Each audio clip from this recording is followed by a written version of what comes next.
Et on retrouve le conseil Barclays Bourse avec, pour faire un point sur l'actualité, un point de la semaine, Franklin Pichard. Bonjour Franklin. Oui, bonjour Thomas. Alors, c'est la saison des carnets de notes, les grandes vacances arrivent.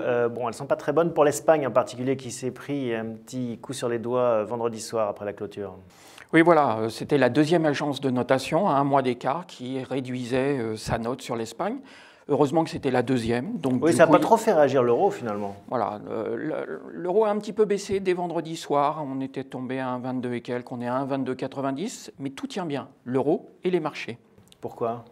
Pourquoi ? Parce que justement, c'est ce qu'on disait, pas d'effet d'annonce, c'était dans les tuyaux, c'était attendu, tout le monde, les paris qu'on menait, c'était est-ce que ce sera le Portugal, est-ce que ce sera l'Espagne le premier ? Bon, ben voilà, c'est l'Espagne, mais pas de surprise. Il faut dire que les Chinois sont venus à la rescousse la semaine dernière en disant que finalement, ils n'allaient pas revoir leurs réserves en euros et qu'ils continuaient à soutenir la monnaie unique d'une certaine façon. C'est ça qui a été l'élément pivot qui a fait que les marchés sont repartis à la hausse en milieu de semaine dernière. Déclaration du Premier ministre chinois qui dit « il n'est pas question qu'on ne fasse que des investissements en dollars, on maintient nos poches en euros et on continuera de souscrire aux émissions européennes ». Donc ça a permis au marché de se stabiliser. Bon, la France dit « ça va être tendu pour nous quand même de garder le triple A », déclaration du ministre du Budget, Barouin. Oui, ça va être tendu. C'est vrai que ça peut être tendu. Fitch a également déclaré... Ce serait une catastrophe pour la France, enfin, au-delà de son amour-propre, d'un point de vue financier ? Une catastrophe, ça vous coûte toujours un petit peu plus cher d'emprunter. Devenir AA+ contre AAA, forcément, c'est, compte tenu de notre dette, ça a un impact non négligeable sur le montant de notre dette. Les banques françaises, toujours très exposées au risque de ses voisins, c'est logique. On va avoir un petit jeu de vérité là, avec l'Espagne, comme on avait eu sur la Grèce. Voilà, il va falloir abattre ses cartes. On l'avait eu sur la Grèce, on tardait, il ne fallait pas être le premier à le dire.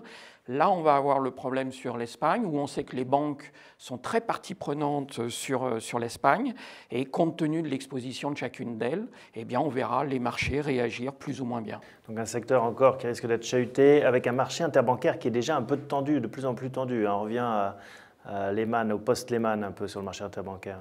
Oui, on voit que les banques traînent les pieds à prêter un petit peu aux entreprises, aux particuliers, et qu'elles préfèrent prêter à la BCE, mais se prêter même entre elles. Pourquoi est-ce que ça leur pose problème pour l'instant? À cause de ces questions de dette souveraine aussi, c'est ça qui les inquiète à ce point? C'est dette souveraine, engagement des banques vis-à-vis de l'Espagne, on en parlait à l'instant, et puis on se dit je vais attendre de savoir dans quel état est mon voisin avant de lui prêter de l'argent. Donc quand même un petit problème de confiance qui revient en toile de fond, plus pour les banques, les questions de réglementation qui vont charger la barque également. Voilà, alors réglementation de deux types. D'une part, réglementation financière sur les opérations pour compte propre. On l'a vu depuis 2 ans, les banques ont connu de très beaux résultats grâce à la spéculation qu'elles ont pu réaliser pour compte propre. Et puis, toujours en toile de fond, c'est BAL 3. Ouais.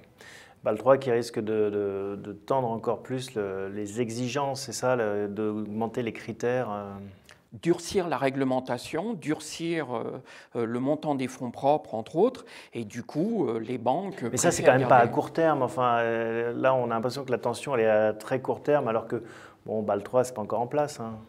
On a de la nervosité sur les marchés actuellement. Donc tout est prétexte en fait pour faire attention. Donc quand les banques toussent, l'économie s'enrhume, on peut dire ça, je ne sais pas. Est-ce qu'on va vers un double dip, le fameux double dip dont tout le monde parle, double récession, deuxième coup sur la tête? C'est un petit peu ce que le marché et les intervenants redoutent. C'est que pour le moment, on n'est pas enrhumé. On ne tousse pas encore, au contraire, on a toujours cet énorme décalage entre des publications qui sont d'excellentes factures et les marchés qui ne les prennent pas en compte. Donc effectivement, on redoute qu'à terme, l'économie s'enrhume. Merci Franklin, à la semaine prochaine. Au revoir, merci. Et on retrouve maintenant Ilana Azulos-Bossard. Bonjour Ilana. Bonjour Thomas. Alors, ensemble, on avait parlé il y a 2 semaines à peu près de Rexel. C'en est où ce dossier? Rexel, effectivement, on l'avait conseillé à l'achat un petit peu en retrait sur les 11,50 €. Le cours a été touché. C'est ce que ça vaut sur, c'est les niveaux actuels pour le moment.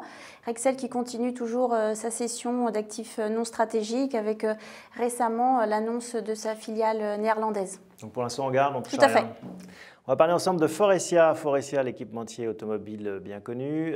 Les métiers, pour ceux qui ne connaissent pas le détail de leur business. Oui, alors Faurecia, c'est vrai, est un des leaders mondiaux dans la conception, fabrication, commercialisation d'équipements automobiles. Les produits sont simples, les sièges pour automobiles, les modules d'intérieur pour véhicules et les systèmes d'échappement.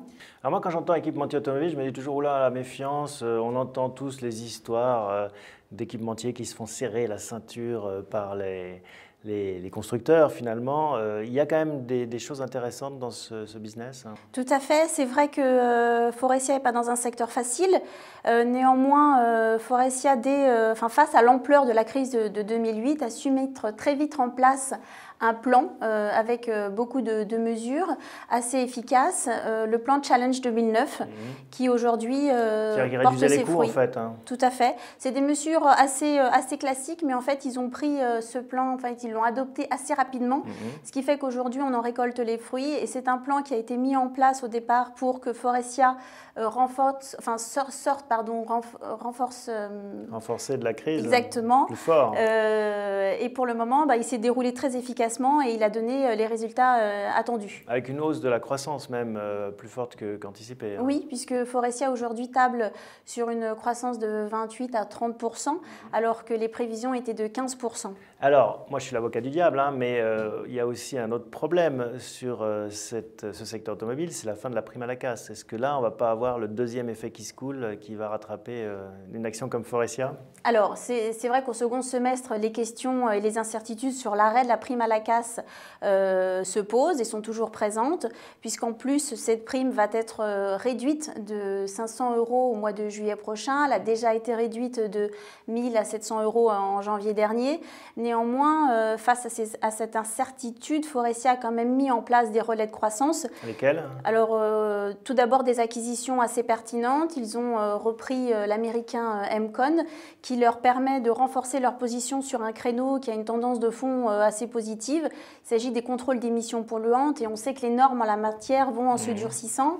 La deuxième acquisition intéressante pour Faurecia, c'est l'allemand Plasval, qui est spécialiste des pare-chocs et qui va permettre justement à Faurecia de devenir le leader européen des pièces d'extérieur pour automobiles. Alors, troisième nuage pour moi, en tout cas, de l'extérieur, c'est la participation de Peugeot dans Faurecia, 54% je crois encore. Ça, c'est toujours compliqué quand une société a un gros actionnaire qui a tendance à réduire sa part au fil de l'eau. Ça va peser sur l'action peut-être. Alors quand on entend, alors c'est vrai que c'est un vrai serpent de mer dans le marché. Régulièrement, le marché spécule sur un retrait de la cote de Faurecia ou sur une revente de sa participation, de la participation de Peugeot.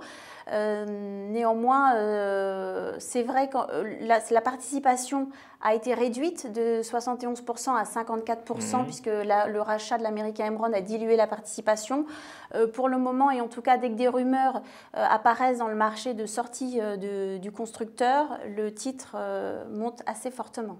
Vous avez réponse à tout, Ilana. Vous êtes une avocate magnifique de Faurecia. Votre recommandation? Nous sommes acheteurs du titre en retrait, puisqu'il a beaucoup monté la semaine dernière avec les marchés sur les 11,80 €. On le voit sur le graphique, donc on attend que ça baisse un peu plus quand même. Tout à fait. Sur les 11,80 €, nous porterons acheteurs du titre avec un objectif à 14,50 €. 14,50 €, un objectif de sortie à horizon 6 mois, j'imagine. Exactement. Merci beaucoup, Ilana. À bientôt. Merci. J'accueille maintenant Pascal Plunet pour parler de Biomérieux, mais avant, un petit suivi des recommandations passées. On parlait ensemble il n'y a pas plus tard que 10 jours, Pascal, de Nexans. Alors, c'en est où ce dossier? Nexans, on avait profité de prendre le titre sur repli vers 48-49 €. On les a touchés. On les a touchés, on a fortement rebondi au-dessus de 50, à peu près 6% de hausse. Qu'est-ce qu'on fait? On garde la position pour l'instant. Pour 2 € pour l'instant, ça ne vaut pas le coup. Tout à fait. Bon, eh bien, on garde Nexans, une société familiale, Biomérieux, qui contrôle le capital de sa société. Ça, c'est assez rare et important pour être souligné. On sait que finalement, les sociétés familiales, surtout en période de crise, attirent un peu l'attention. C'est vrai, c'est une société qui est encore contrôlée à 58% par l'Institut Mérieux, mais qui néanmoins a une très très forte dimension internationale, puisqu'elle réalise plus de 80% de son chiffre d'affaires à l'international et elle est présente dans 130 pays. Les champions familiaux français, un mot sur l'activité de Biomérieux. Qu'est-ce qu'ils font précisément? Alors ce métier, l'essentiel de ce métier, pour 85% du chiffre d'affaires de Biomérieux, c'est du diagnostic in vitro. Donc c'est analyser, quand on va faire une prise de sang au laboratoire du coin. On décèle une pathologie, une maladie, donc ça peut être un cancer, une maladie respiratoire, une infection, et on fait remonter les résultats. Donc les clients, ce sont les laboratoires privés, publics, centres de transfusion, les médecins aussi. Donc ça, c'est une grosse partie du business. Ouais. Et 15% du reste de l'activité de Biomérieux, c'est ce qui s'est développé ces dernières années avec des normes de qualité, de traçabilité de plus en plus importantes dans l'industrie, et ça s'appelle la microbiologie industrielle. Donc on prélève un échantillon de matière, d'air, d'eau, on l'analyse et on restitue les données. Bon. C'est utilisé en agroalimentaire, en industrie cosmétique et pharmaceutique. Bon, les business qui, on l'imagine, se portent plutôt bien, portés un peu par le sens de l'histoire, mais ce n'est pas ça qui attire votre attention. Vous avez repéré d'autres choses. Alors on a repéré d'autres choses. Je reviens sur les business qui se portent bien rapidement quand même, parce que publication 2009 de Biomérieux rebond 14% du bénéfice net et 7,7% de croissance de chiffre d'affaires. Donc ce sont de très très bonnes données en temps de crise. Mais ce qui est très très intéressant, c'est que lors de cette publication, Biomérieux nous dit deux choses. Il nous dit, première chose, ils vont dépasser leur objectif sur l'exécution de leur plan 2012, qui est un plan stratégique de croissance. Ils mettent en place un nouveau plan, Horizon 2015. Plus ambitieux. Plus ambitieux, on va faire encore plus de croissance, entre 7 et 9% de croissance de chiffre d'affaires par an, et une marge qui devrait être portée à 18-20%. Donc ça, c'est des chiffres solides. On l'a vu, un business qui va croissant, des chiffres solides. Alors je reviens sur ma question. Qu'est-ce que vous avez repéré en plus, cerise sur le gâteau? Alors la cerise sur le gâteau, Biomérieux a dit que cette année, ils allaient continuer à être très très agressifs sur les partenariats et très très actifs sur les acquisitions. Il y a un pôle qui est très important pour Biomérieux de développement, c'est l'Asie, qui représente Asie-Pacifique environ 7% du chiffre d'affaires actuellement de la société. La croissance sur cette zone-là est très forte. En Chine, par exemple, la croissance des ventes de Biomérieux l'année dernière était de 25%. Et pareil, labo plus microbiologie industrielle? Tout à fait, les deux. Donc là, Biomérieux, d'ores et déjà, a concrétisé 2 acquisitions pour environ 10 millions d'euros sur 2 sociétés à Shanghai, Zenka et Meikan. Et il y a quelques jours, un partenariat a été signé avec le japonais Shimadzu. Et là, ça concerne des technologies très très pointues de spectrométrie de masse, donc d'analyse moléculaire, pour aller encore plus rapidement sur l'analyse et sur la précision de cette analyse. Donc allez chercher la croissance là où elle se trouve, en Asie et chez les émergents. Et donc la technologie qui est l'autre carte secrète finalement. Oui, tout à fait. Aux États-Unis? C'est une carte secrète et c'est surtout une vocation historique depuis des dizaines d'années, cette société qui a une très très grande expérience sur ces métiers-là et qui consacre tous les ans entre 12 et 13% de son chiffre d'affaires. Justement, ils ont développé un logiciel qui commence à pousser aux États-Unis. Oui, tout à fait. C'est un logiciel qui a été présenté il y a quelques jours sur un congrès de microbiologie à San Diego, aux États-Unis. C'est quoi le but en fait alors, de ce logiciel? C'est quoi la tendance que vous décelez justement à travers ce mouvement? Alors ce logiciel qui s'appelle Mila, c'est un logiciel qui permet une plus grande maîtrise de la gestion des flux de laboratoire pour les restituer de manière plus pertinente et plus rapide. Et plus on restitue l'information rapidement au laboratoire, plus on peut traiter avec une meilleure efficacité le patient. C'est ça le but avoué. On gagne du temps, plus on automatise et on fait gagner de la productivité au laboratoire. Qui sont ses clients. Recommandations sur l'action Biomérieux alors? On est à peu près à 82 €. On va attendre une opportunité d'achat vers 80 € et on vise 92 € sur du moyen terme. On attendra donc de prendre à peu près 15% sur cette valeur. Merci Pascal, très clair comme d'habitude. Merci.